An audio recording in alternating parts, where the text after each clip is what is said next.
ഓം ശ്രീ ഗുരുഭ്യോ നമ. അമ്മയും മക്കളും ഒരുമിച്ച് വാനിൽ യാത്ര ചെയ്യാറുള്ള ആ കാലം. മക്കൾ അധികവും കൗമാരക്കാരും യുവാക്കളും. പ്രായത്തിൻ്റെ പ്രത്യേകത മൂലം സംസാരത്തിൽ ചിലപ്പോൾ തർക്കങ്ങളുണ്ടാകും. ഒരു യാത്രയിൽ രണ്ടുപേർ തമ്മിൽ തർക്കമായി. വിഷയം രാമനോ കൃഷ്ണനോ കൂടുതൽ മഹത്വം. തർക്കം ഉച്ചത്തിലായി. അമ്മ മക്കളുടെ രണ്ടുപേരുടെയും കൂടെ മാറി മാറി നിന്ന് സംസാരിച്ചു, പ്രോത്സാഹിപ്പിച്ചു. പ്രശ്നത്തിന് പരിഹാരമേ ഉണ്ടായില്ല.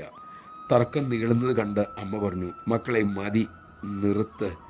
ആദ്യം രാമനെയും കൃഷ്ണനെയും ദർശിക്കുക, എന്നിട്ടാകാം തർക്കം. വിളഞ്ഞു നിൽക്കുന്ന നെൽവയിൽ ചൂണ്ടി അമ്മ പറഞ്ഞു, നോക്കൂ, വിളഞ്ഞു കഴിഞ്ഞ നെന്മണികൾ. പക്ഷെ നിങ്ങൾക്കത് കൊയ്തെടുക്കാൻ പറ്റുമോ? ഇല്ല. കൊയ്തെടുക്കണമെങ്കിൽ നിങ്ങൾ വയൽ വാങ്ങണം, ഭൂമി ഒരുക്കണം, വിതയ്ക്കണം, നനയ്ക്കണം, ശുശ്രൂഷിക്കണം. ഒടുവിൽ നെൽച്ചെടികൾ വിളയും, അപ്പോൾ കൊയ്യാം. അതുപോലെ സാധന ചെയ്ത് അനുഭവിക്കുക. അതിനുശേഷം ശരിയായ വിധം തർക്കിക്കാനും സാധിക്കും. നമഃ ശിവായ. പലപ്പോഴും നമ്മുടെ വാദങ്ങൾ അറിയില്ലാത്ത ഒന്നിനെക്കുറിച്ചാണ്, കേട്ടതിനെക്കുറിച്ചാണ്, അല്ലെങ്കിൽ ഏതോ മഹത്തുക്കൾ അനുഭവിച്ചതിനെക്കുറിച്ചാണ്. സാധനയിലൂടെ തർക്കവാസന അകറ്റി അമ്മയെ അനുഭവിക്കാൻ അമ്മ തന്നെ നമ്മിൽ കൃപ ചൊരിയട്ടെ.